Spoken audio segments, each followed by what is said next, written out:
And get your chat up.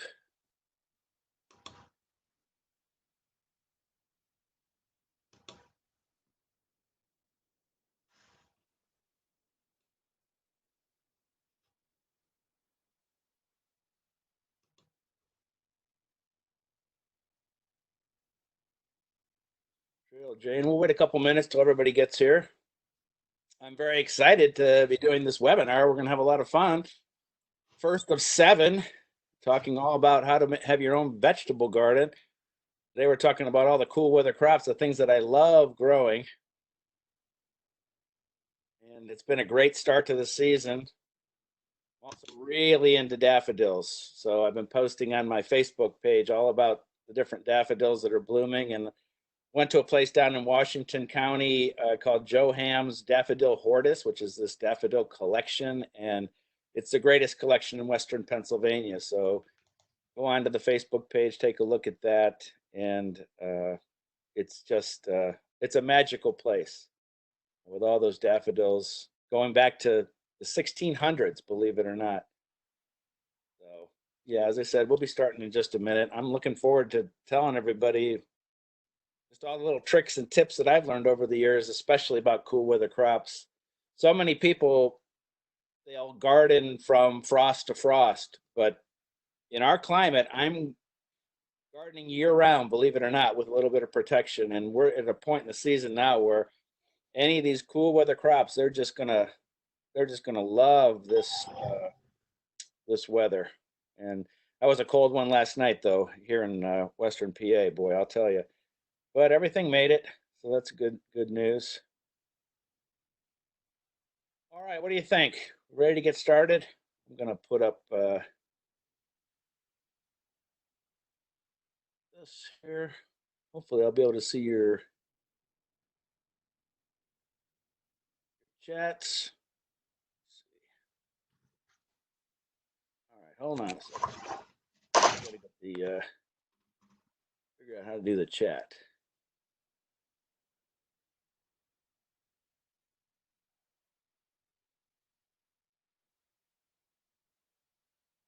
It's up here, but well, let's get started and see what we can do here.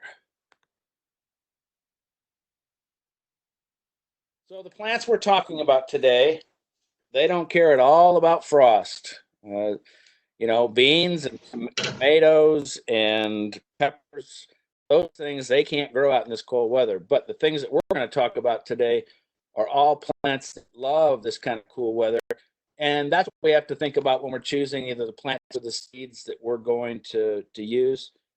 We're looking at greens and some root crops. And there's 3 basic things, and we're going to talk about them today that will make you a gardener, will give you a green thumb. The first thing is improving the soil. We're going to talk a lot about that today, using compost. Also, choosing the right plants for the right time, and that's basically what this presentation is all about. And thirdly, don't let them dry out, and we'll talk all about watering as we get going. So here's some of the vegetables we're going to start with that love it cool. Any of the cool weather greens, and look at this lettuce on the left. That's called freckles, and I use freckles a lot because there's a trend in using edibles that are also ornamental. And so this is going to be even though it looks pretty, it is going to be an edible. We will eat it, but I'll show you coming up here how I use it with other edible flowers. So the first thing, and one of the easiest things to grow, is a radish. Radishes are real quick to germinate, and I've planted them as early as St. Patrick's Day, believe it or not, but there's still plenty of time to do this. And all I do is I take an entire packet of seeds and I sprinkle them down onto a bed of compost. We'll get to the compost. They're going to be real tight. They're going to be really too close together. And anytime we're growing any root crop, like a radish or a beet or a carrot, we're going to want to thin them out to get that nice big root like that. And when we do that thinning, we get something called microgreens. And this is what they look like. That's the first thinnings from growing radishes. And this radish thinning here, this microgreen is highly nutritious and it's very sweet and tender. And everything from all the way down to the root, all the way up until you get to the top of the foliage, that's all edible. And boy, I'm telling you what, when you rinse those off and you throw those into a salad, the fresh flavor that you're going to get out of this is just absolutely amazing. And as we keep thinning our radishes, giving them enough space, 3 or 4 times we will do these thinnings, and we're getting these microgreens as an added bonus. And so that's why radishes are one of the best things to plant in cool weather. They're ready in 30 days, which is quick, and then we can plant something else there. But there's always going to be some radishes that don't head up. And instead of pulling them, what we have to do is let them go to seed. And so that's a radish flowering, and then the radish seeds are on the right there. And so first off, the flowers are great for pollinators. And so first they'll flower, and they're pretty. Look at them. But then they put on these little seed pods, and you'll get 100 seed pods. And when they're young, they taste just like a radish. And it's so much fun to have people over and have a salad with your radish pods and throw those pods in there, because people are going to say, like, what is that thing? And they'll taste it and they'll say, it kind of tastes like a radish. Well, it actually is a radish because it's part of the seed process. And then I even let some of those pods stay on there, and they'll actually form a dried pod that will be filled with seeds, and then you'll have more seeds for next year. As we get further into the 7-part weekly series, I'll talk about saving seed as we get later on. And so here's another trick that I love to do. I love to combine radish seeds and carrot seeds. And so I'll take a packet of each. I'll mix them together. Again, I've got a bed of compost sitting there. So it's either compost that I've made, it's compost I've bought by the bag at a nursery, or it's a compost I got free from the municipality. Right now in Allegheny County and surrounding counties, they dump compost that they make out of our leaves, and it's a building block for all gardens. Again, we'll talk about that soon. But here's the trick with the radishes and the carrots. We throw them all down together. The radishes come up first in a couple days. The carrots, it's going to be 3 weeks before they even come up. As the radishes come up, we thin them. We use them for our thinnings, for our microgreens. And then in 30 days, as we pull those radishes out and the carrots have come up, the radishes are leaving room for the carrots. And we do the same thing. We follow the same procedure for the carrots, because the carrot microgreen, again, all the way from the root, all the way up to the top of the foliage, is super tasty and super tender. And it adds another dimension to a salad or to a dish. And it's just, you're using one bed to grow 2 different types of vegetables, which is a great use of your space. You can see, even if you look closely at that champion radish, it says 28 days from planting. And so the next easiest thing from seed is lettuce. And I talk to a lot of people, a lot of gardeners that like to start from plants. And right now, some nurseries are open, some nurseries are closed, but anyone that is open is using all the CDC regulations, whether it's curbside service, which everyone that's open has, deliveries, or social distancing. But lettuce loves cold weather. There's nothing left that Mother Nature has in her that can stop lettuce plants. And so, again, same sort of thing. I mean, the thing about a packet of lettuce is that it's going to have hundreds and hundreds of seeds in it. And again, I'm doing the same thing. I'm putting the entire packet out onto that bed of compost, because I don't need another half packet of seeds. I have probably 200 half packets of seeds down in the basement. I want to use up that packet, and I'll do the same thing. These will also make our microgreens. And so, again, same thing, thinning those, rinsing them, throwing them into a salad. You'll be surprised how much you'll get out of the radishes and carrots and lettuce. And there's lots of different types of lettuce. This is one called black-seeded Simpson, and black-seeded Simpson is probably the most popular seed that you can find out there. If you don't even want to go out at all and you have some seeds at home and you want to see if you have a packet of lettuce seeds, you want to see if they're still good, they're 10 years old, you just take 10 of those seeds, sprinkle them onto a wet paper towel, fold it up, put it in a Ziploc reclosable plastic bag, put it somewhere warm, and in a few days, see how many of them sprout. If it's more than 50%, they're still good to go. Okay, but the lettuce and radishes and a lot of the other cool weather crops that we plant right now, especially let's take lettuce. Lettuce won't be here when we get to July and August. It can only go so long until it gets hot, and it does something called bolting, which just means going to seed. And so when a plant does that, when lettuce bolts, the leaves get bitter and inedible. So that's usually sometime in June. We get 3 or 4 days of 85, 90 degrees. The lettuce panics. It wants to procreate, and the only way it can procreate is to make seed. It flowers and goes to seed. So we're picking that lettuce throughout the early part of the season. And with leaf lettuce, what we can do is we can just trim off the top, and then when it stays cool, it'll come back again. We'll trim that again, and maybe 1 or 2 more times, depending on the weather, and then it'll be done. Every couple weeks, I'm throwing a little extra lettuce seed in there so that I have lettuce all the way through the season with all the other things that I will be harvesting. And I know that seems like you want to plant everything the same day, but I find that continually planting and planting on separate days will make you a much more successful gardener. I'll take some of the plants that I have in my unheated greenhouse or some that I get from a nursery, and I'll put some in one day, a couple days later. As we get further into the 7-week series, I'll talk about succession planting with tomatoes and cucumbers, all sorts of other things. And part of gardening, to have this continual harvest, is just to keep planting. So I always say kale is really good for you, but only edible with bacon. But I'm joking. I'm joking. If you are a kale fanatic, please don't come running up to me and say, "What about kale chips, mister?" I grow a lot of kale.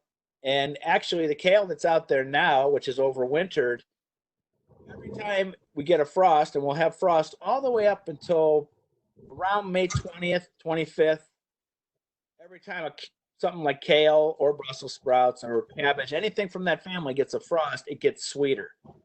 So we grow kale early in the season, sometimes through the summer, and then it's tastiest early and tastiest late. Kale is just one of the toughest plants. As you can see, that picture on the left, that's red Russian kale with snow all over it. If you love kale, it's especially tender and especially sweet when it's been planted and grown in cold weather. And I like I said, I do eat a lot of it, but I like to joke about kale. So here's one from the same family. This is called tatsoi, and you might say, tatsoi, what is that?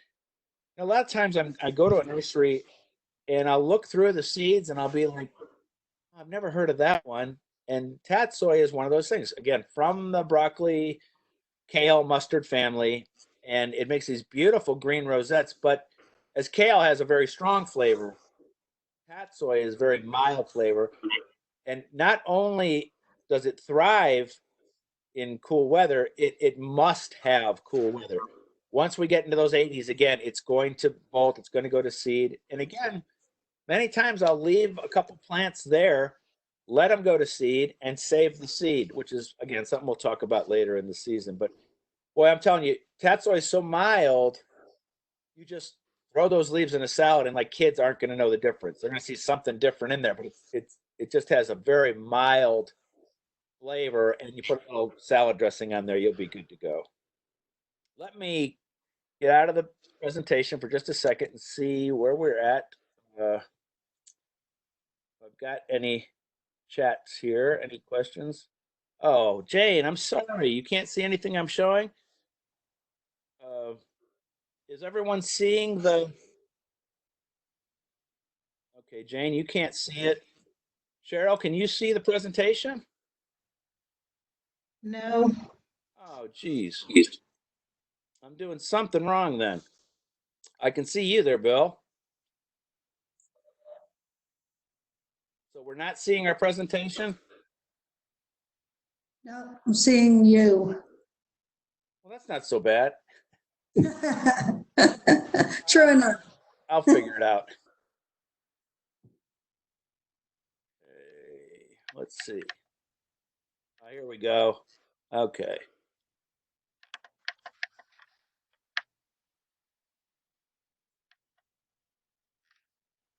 You seeing that? Yes. All right. You wanted me to go over it real quick with the pictures? Yes. I'm so sorry about that.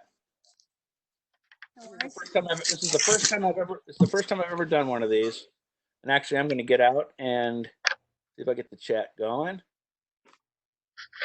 Yeah, here we go. Okay. Everyone can see it. Yes. Wonderful. We're back to the beginning. So look at that. Look at those plants there. These are all the cool weather plants that I'm talking about. And you see that one there with the oops, sorry, with that little white thing on it. We're going to talk about that in the future. But we'll talk about it today. I'm using that as kind of an outdoor greenhouse to protect plants when it gets real cold. It's called a floating row cover. It's just a spun bound translucent fabric, and you can find it at any nursery. And again, as we talk about nurseries, uh, it's all about being safe and the curbside service where you don't have to actually touch another person. They'll put it in your trunk, or actually delivery. I know plenty of them have delivery, but some nurseries aren't open yet. Okay, so these are some of the plants we're talking about. These cool weather crops, greens. This is kale and lettuce and other greens here. And that's that freckles lettuce I was talking about. Isn't that beautiful? I mean, that's one again where we're talking about ornamental uh, edibles, and freckles is one of the great ones. And I love that pot with the face on it. I throw pansies and different greens in there. Most of the greens that we find in the at the nursery are cool weather plants. So here's our beautiful radish. Like I said, when we throw down those seeds onto a bed of compost, we get these thinnings, and look at those. That whole thing from the root all the way uh, to the top of the foliage is all edible, and it's really tasty. And you'll be able to get those in seriously just a couple weeks. And here's what the flowers look like. The picture on the right, you can just start to see where it's starting to form its seed pods. And so we get the harvest of the greens where we're thinning those 2 or 3 times, maybe 4 times, depending on how big the bed is. We have these beautiful flowers that we keep in place because we want to see the pollinators helped out. And then we let them go to seed. We pick those pods. And as I said, throw those pods in a salad. People will absolutely go crazy over those when they're in the salad, and then leave some and save the seeds, and you can plant those again later in the season. Here's our carrots and radishes together. As I said, just mix both packets together, throw them down on some compost, and they'll be good to go. You get radishes first, and then the carrots. We're up to our lettuce and seed. That's black seeded Simpson, a really popular one. And here's our succession planting. So we plant lettuce about every 2 weeks. I'll do the radishes. Radishes can, again, they only love cool weather. So we'll do the early planting now and maybe one more in a couple weeks, and that'll be it until we get to the end of the season. Here's my kale. Bring on the bacon. We have some kale lovers out there. Okay. That's what tatsoi looks like. It's a real beautiful plant. Very, very easy to grow. It doesn't need much from us. And now we're on to the next part of the presentation. You've seen everything. This is called a mesclun mix, and I grow this a lot. You can see there's some red Russian kale in there, some lettuce, some other greens. That's all mesclun is. A mesclun mix is just a mix of different seeds, and sometimes it'll be a spicy mesclun mix or cold weather mesclun mix. It's a lot of fun to again just throw that down there. You cut the whole thing because it's leafy greens. They'll come back for you. You cut them again, they'll come back for you. This cool weather season is a really wonderful season to work with for gardeners. A lot of the stuff that you'll be planting, you'll be harvesting before normal people are even planting their stuff, and that's the fun part about being able to grow these cool weather crops. You're extending the season. You're growing longer than most people. So I want to tell you a quick story about beets. I never liked beets, and this is the time to plant them. They're one of those plants. They must be thinned because one seed will germinate into 2 or 3 plants. But I never liked beets. My mother served us those canned beets. I couldn't stand them. I grew beets for my wife because she loved them. But a beet out of the garden is so amazing. And I was on hold for this Martha Stewart radio show 10, 15 years ago. And while you're on hold, you're listening to the radio show, and they're talking about this garden that's going to go into the White House. And at the very last part of the news release they were reading, it said, there will be no beets grown in the White House garden because the president doesn't like beets. And so as soon as I came on, I just said, there must be beets in the White House garden. And I started this whole program called Give Beets a Chance. Well, long story short, my publisher, my book publisher, bumped into some gardeners from the White House, and they said, he said, you gotta learn, you gotta hear from this guy that is doing this Give Beets a Chance thing. So I sent him a DVD and a couple packs of seeds, and I got a letter back saying, we'll plant the beets, just nobody will know the difference. So I like to say I changed public policy. Turnips are another great root crop.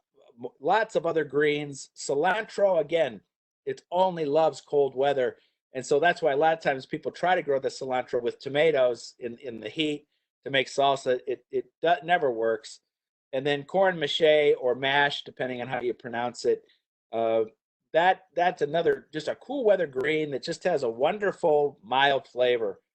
Fun to experiment with different cool weather greens like that. And oh gosh, you got to have peas. And the trick to getting those peas to sprout in the cool compost is soaking them overnight in water. And you can see there on the one corner there where I've got my peas, soak the seeds overnight. They get 3 times the size that they were when they were dried, and they will sprout under these conditions, no problem. They need some support to climb up. And, again, if you don't want to leave the property, a lot of times, certainly back in the day, people would just take sticks from the woods and stick them in there, and the vines will grow up. They're only going to grow up about 2 feet. And so give them a little support. And when those peas are ready, which will be, again, about the time when normal people are planting their stuff, we're harvesting our peas already. And I love snow peas. A snow pea, you eat the whole pod, but you can wait. You can leave some of the pods on there and then actually shell them. And here's our floating row cover. You don't have to have those wire hoops there. I get those wire hoops from the hardware store. They're already pre-cut. They use them for like installing drop ceilings or something. I don't know how it works, but it's just 11 gauge wire. And this is a lettuce planting that I did in the fall. And I found that if I just keep those hoops real, maybe 12 inches high, I'll get snow on top of that at the end of the season, and it acts as an insulator. Reversing that and doing that right now, on a day like on the night we had last night where we went down below 30, it's not going to kill these cool weather plants, but it might slow them down. And so then I might just throw a floating row cover on there. It's very inexpensive. For 25 feet by 6 feet is about $11. And you can reuse them year after year. And they're so lightweight, the plants, even lettuce, will hold them up. You just kind of let them drift on top. And they form a little bit of an outside greenhouse, as I said. And every time the sun comes through there and warms up that black compost, when the sun's gone, that black compost releases the heat and keeps the plants happier. This is something called a cold frame. And do you see the picture on the right? Who else loves to be in the cold frame? I've got a fenced in garden, but I'll tell you, those rabbits, they always figure a way in. And what I try and do is I try and spook them at the end of the afternoon. And so they'll run out and I'll see where they're coming in and out and I'll fix that part of the fence. But a cold frame is just basically a box that's made out of rough cut cedar, the cheapest cedar you can buy, with just a transparent or translucent top that's usually hinged. You know, a lot of times people will use old windows. Mine is at a speaking engagement, a gardener gave me some old 70s clear skylights, plastic skylights. And so I turned that into a lid for that. And we bank it at 35 degrees, face it south, so it picks up the sun. But there's lots of other ways to give the plants a little bit extra. You know, you could even use a milk jug where you cut the bottom off, leave the top on, and put it on there. I found these old street lights. It's just the street light cover. They're seriously, they're big. They're about 3/4 of an inch thick glass, and I'll just stick those on top of plants as just an outdoor greenhouse. You don't have to make these big hoops. I put this picture in here because I've been using a lot of just thickest, what's the word I'm looking for? The thickest, when you put it down for painting, drop cloth. These are 3 mil thick drop cloth that can act as a greenhouse outside. It's a $4 item, and you just cut it to the size you want. Maybe give it a little support with something to keep it above the plants. But again, you're forming a greenhouse outdoors to keep these plants happy.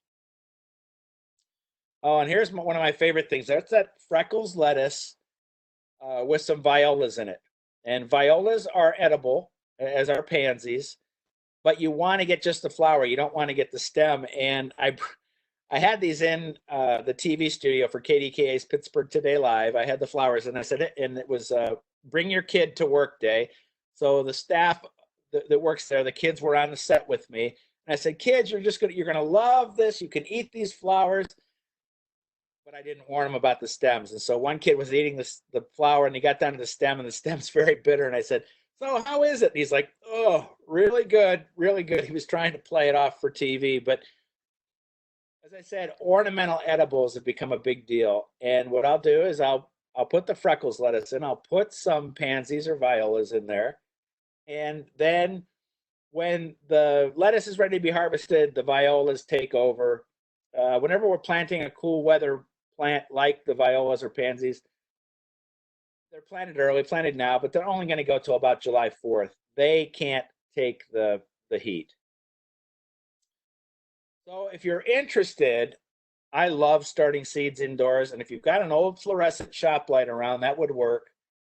That's the way we used to always do it, just like this. Either these, hung up on a chain back in the basement, down on a table. You keep it real close to the plants. But nowadays, an LED light would be more effective as it's much cheaper to run and they're bright. So if you had a bright LED light, if you had a fluorescent light like this, anybody can get seeds to sprout. It's super easy. It's just afterwards, I hear from gardeners all the time, they think, hey, I don't have a green thumb because when my seeds sprout, they become tall and spindly and they fall over, and that just means they don't have enough light. Usually you're trying to grow those plants at windowsill, at the east facing windowsill. You might be able to get away with a big window with a south facing big window. But I like to use some artificial light. If you have a good light source, then the rest is easy. Now you can start warm weather crops or cool weather crops inside too. And so I'm doing both. I've got seeds out there from, the lettuce and the beets out in the garden, but I also have them in the greenhouse. And so again, we have that thing where we're planting one day, planting another day. For me, that's the fun part of gardening. So all we need is a planting mix. And again, if you're not going to leave your house, if you want to stay home, find some old potting soil out of some hanging baskets that might be out there or some containers out in your garden. Use that to start your seeds. And to get it to the right consistency as far as the moisture is concerned, we get the mix in there, and when we squeeze it together, if it drips, it's too wet. If it won't stick together when we release, it's too dry. So we squeeze it together, it doesn't drip, it sticks together, we're good to go. We have to have a container with drainage. That's important. We sprinkle our seeds in, we put a little bit more mix on top, and then we push it down, put some kind of plastic on top. I use old dry cleaner bags, but you could have a nice thing like the burpee thing there. Some seeds like peppers and tomatoes would love to have a heat mat if you had one. If not, don't worry, they'll sprout. And as soon as they do sprout, we pull that plastic off. And there is nothing like it. There is something about starting with that little seed and watching it come to fruition in a short amount of time. I often say it's like raising kids without the headaches. The rabbits are the headaches. So we get the plastic off. We get it, if we had a heat mat, we would get those off the heat mat. As soon as we see the real leaves, first, when they sprout, they don't look like a tomato or a lettuce plant. The second leaves that come on are what we call the true leaves. And I love this stuff, but there's many different fertilizers out there. This organic one called Grow, it's from a company called Espoma. They started in the 30s, and they're probably best known for their granular fertilizers, holly tone, garden tone, flower tone, tomato tone. But that bottle is maybe 12, 15 bucks. It's a concentrate. And so you just mix a couple tablespoons in with a gallon of water, and it'll last you through most of the season. And when I first start fertilizing any small seedlings, I'm mixing it up at half strength. And then we get a couple of weeks in, we can go to full strength. And as we pot those plants up as needed, tomatoes especially love to be potted up. So when I start tomatoes, I'll have a little one like this. That's the first leaves. Next will be the true leaves. They get a few inches tall. I'll start to pull them out, sink them a little deeper into some soil, and I'll do that 4 times until I get them up into a few of the plants into 1-gallon containers. At my garden, we get to that 3rd week of May, and everybody's coming over. They want tomatoes. And they'll come into the greenhouse and they'll just say, well, who are those big ones for in the 1-gallon pots? Me.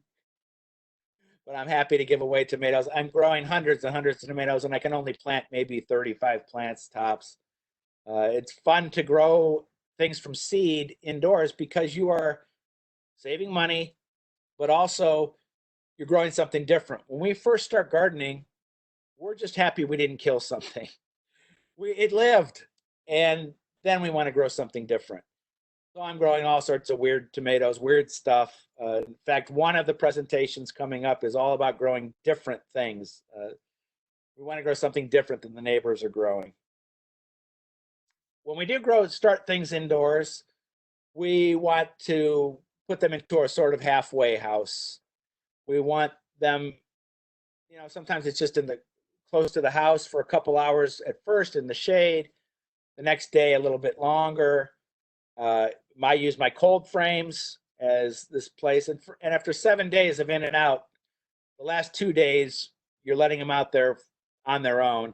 And then they're ready to go do their thing.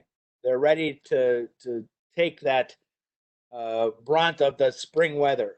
If you put a tomato right from fluorescent light out into the garden, it'll survive, but it's going to sit there for 2 weeks and be sad, and it's going to be sunburnt. We don't want that. We want the plant to go from this big to this big to this big and not have that 2 weeks to stop. And that's what that hardening off process does for all plants. It gets them ready for cool spring weather.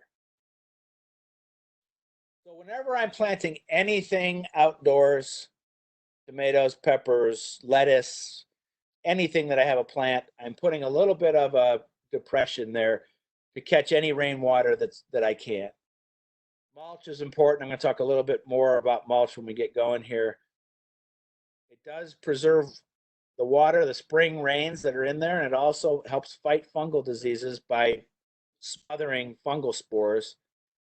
If we don't get rain, we go a week without rain and you just stick your finger down in that plant and it's into that soil by the plant and it's dry, we have to water. We want to do that watering early in the morning because we want the leaves to dry off.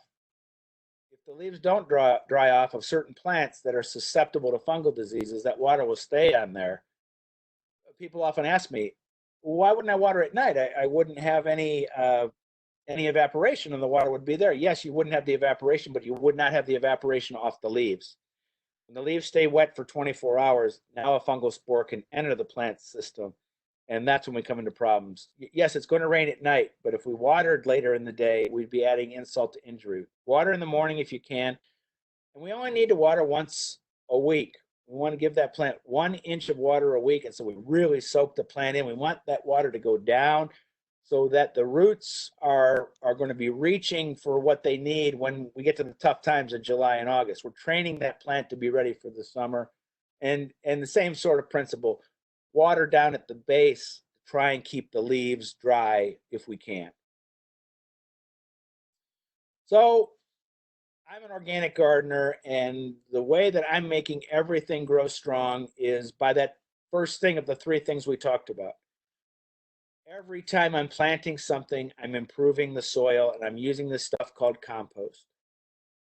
We'll talk about making it from the stuff out of the kitchen and out of the garden, but if you can't do that, you can buy bags of compost for about $5 a piece from your local nursery. Again, curbside service, they'll load it into your car.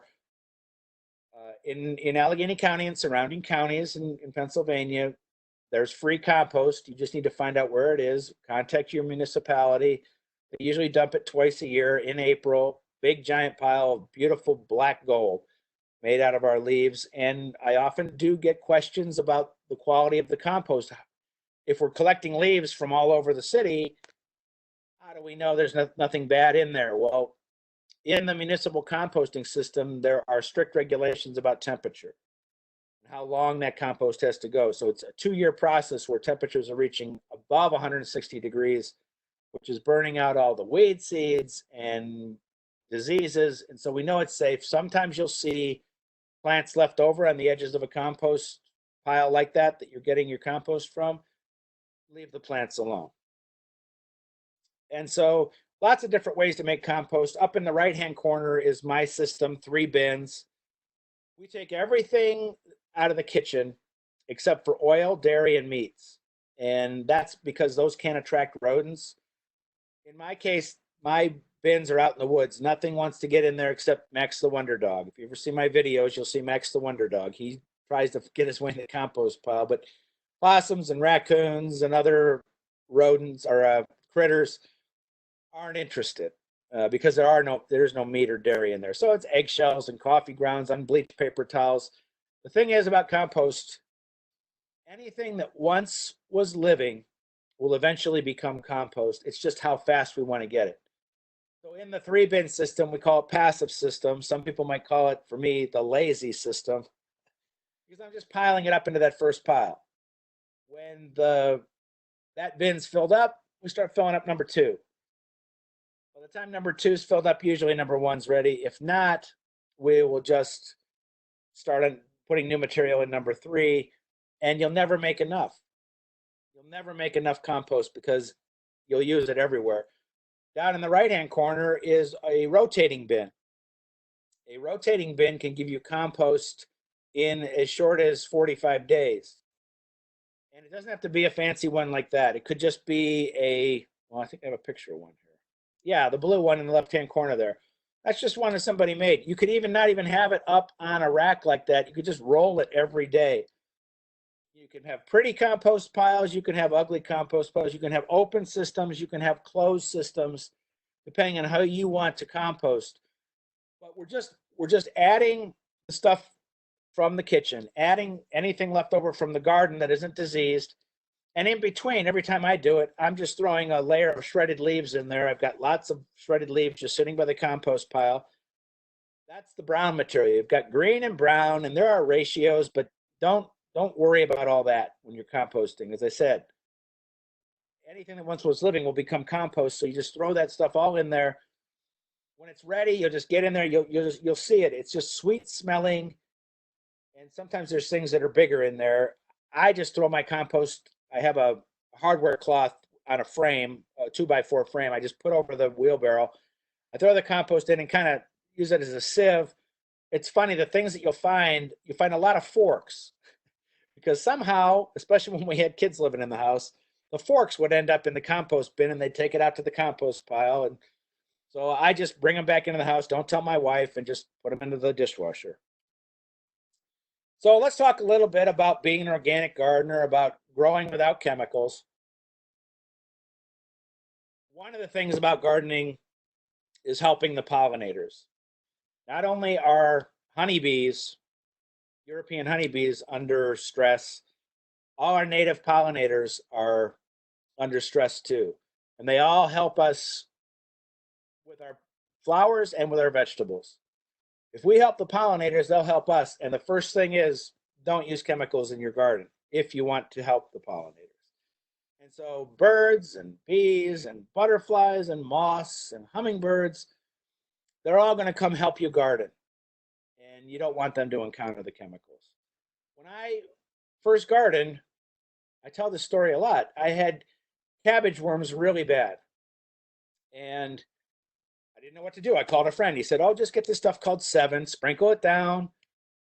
And I did it. And the cabbage worms were dead right off the bat. But my son, who's now 33, was 18 months old, walking barefoot through the garden looking for snow peas. And it was like, I don't think that's a good idea. But I thought, well, how bad can it be? I got it from the hardware store. And I looked on the back. It was skull and crossbones. It's a nerve toxin. That was my epiphany. I'm just like, well, I'm going to do it differently. And so we all have the same problems in the garden. It's just nowadays, all the organic solutions are there at the nursery. In fact, many nurseries are really limiting their chemicals nowadays because there's not a call for them like there used to be. So mulch is also a great weed control. If you look at the one side there, you can see I use newsprint as weed control. And so newsprint is completely organic, soy-based, water-based inks. And we're just getting it wet, putting it down 7 to 10 layers thick. It's really easy for something like a tomato bed. And so you would have compost down first, 7 to 10 layers of newspaper, some straw or other mulch on top of that, and just poke a hole in that for where your tomato plants, pepper plants, whatever. If it's going to be seeds, you're going to have to cut a row for your seeds or however you plant your seeds. But boy, I'll tell you what, it's a pain to put down, but once you do it, you won't have weeds all season. And that's one of the reasons to mulch. Again, preserving moisture, keeping fungal spores down in the ground where they belong and not splashing up on the plants. Mulch is just, it's very important for gardeners. So let's talk about some kids in the garden. Are they driving you crazy at home yet? Number one thing, and I was gardening with my kids as soon as they could walk. And it's about being patient. And usually that means letting them make mistakes. And that usually means seeds way too close together. Let them plant the seeds. You go back later and do the thinning. And my generation, I can't tell you how many stories I've heard from people that they hated gardening as a kid. They hated it because mom would march you out there on Memorial Day in the sun and you'd be weeding and digging, planting and mulching, and it was a whole day and you couldn't play, and it was just like, oh, make it fun for them. Again, going back to radishes, since they sprout so quick, since they're ready so quick, it's the perfect crop for kids because they'll see them sprout in 2 or 3 days. They'll see them grow. They can do the thinning. That's a fun part. Lettuce real quick to sprout. You can eat it right away. We get later in the season, May, for warm weather crops. Sunflowers are great. You got big seeds, so it's easy for the kids to plant. Same with beans. The beans that are planted May 15, they'll be up in a week. But the big seeds are easy to plant. They won't be too close together. And even if they are, that's our job. We sneak out there like the Easter Bunny and go and do a little thinning for them. And, you know, potatoes are a super easy thing to grow. And look what it's like when a kid finds a potato in the soil when they planted them. And again, this is the time we're planting potatoes. It's good to start with what we call seed potatoes. They're certified disease free. Again, we find them at the nursery, herbicide service delivered. And we cut that seed potato. It has to be at least one eye on there. I like a couple eyes. I usually cut it just looks like a normal potato. I usually just cut them in half, let them sit overnight. That part where you cut, that kind of heals up. You could go 1 day, 2 days. And then we dig a trench, because the trick for potatoes is we want to do something called hilling up. And so we put them into this trench, and as they grow, we keep putting more soil on top, and we'll get more and more potatoes as we hill up. Does that make sense? And I usually get a white one, a purple one, and then maybe something else if they have it at the nursery. And again, they want some good soil. So we're going to start with dig that trench, throw compost down there, put our seed potato down there, put a little bit of soil on top. It'll sprout over that. And then we put more and more soil on there. We have a question. If you have organic potato with eyes, will they grow? Yes, yes. In fact, I'm always saying that you want to start with certified seed potatoes, but a lot of my friends over the years have just started with an organic potato that they bought from the store. Again, I recommend that you do the seed potatoes, but again, if you're not going to leave the house, a lot of times what people do with a potato like that, they'll cut their potato in half, they'll put it in a Ziploc bag and let it sprout. And once it sprouts, then they'll plant it. And that works. And most importantly, you have to grow what you love. I'm asked over and over again, what should I grow? What should I grow? And I can tell you the things that do good for me. But here's a good example. This is a radish called Ostergrüß. That is German for Easter greeting. And so my last name being Oster, that's the only reason I'm growing it. I grow Matt's wild cherry tomato because my son's name is Matt, the one that was walking around as an 18-month-old in the garden looking for snow peas. Many, many, many of the things that I'm growing in the garden, they just have a sentimental reason. Somebody gave it to me. Somebody introduced me to it. I grow a lettuce called Simpson Elite. And so our black-seeded Simpson is the most popular lettuce out there, but it has a cousin called Simpson Elite. And it has a white seed. And way back when I worked as a photographer in Ohio, I was friends with an umpire for the local baseball team that I would cover. And he came over to me because I was already writing a garden column back then. And he said, have you ever heard of Simpson Elite? And I'm like, no, what about it? He goes, it lasts a month longer in the field, in the garden, than black-seeded Simpson. So black-seeded Simpson is the early one. And then I grow Simpson Elite as we get later into the season. And Simpson Elite is an easy variety to find. So just a white-seeded version of black-seeded Simpson. But again, the black-seeded Simpson, as soon as it gets hot, it's going to do that thing that I talked about, bolting. It's going to go to seed.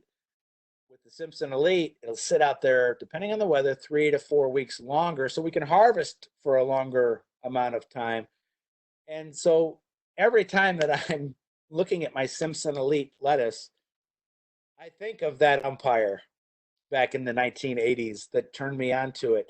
Some of the plants that you become obsessed with early as a gardener are things that you plant over and over and over again. I'm always trying new things, always trying different things, always experimenting, always looking for weird things to grow. But you find what's right for you to grow, something that you're interested in, something you love eating. Now I'm a beet lover because my wife loved beets, and once she roasted those beets, I was hooked. We have the next webinar is next Thursday, and it's all about growing in containers. Even though I live on 4 acres, I probably have 50 big containers out there, and most of them are for vegetables, trying to squeeze as many as I can. And my vegetable garden is 30 by 40. The 4 acres is mostly wooded, a lot of ornamental plants in there. But my vegetable garden, I'm adding all sorts of containers. And one of the things we're going to talk about next week is the containers are what helped me battle that rabbit. If a rabbit gets in and he's on ground level, he can decimate my overwintered Swiss chard, which he got, but he can't reach up to the container that has the other Swiss chard or lettuce in it. So if you have any questions, why don't you go ahead and we can chat. And then also, let me put my email address on here. You should have it from the original invite.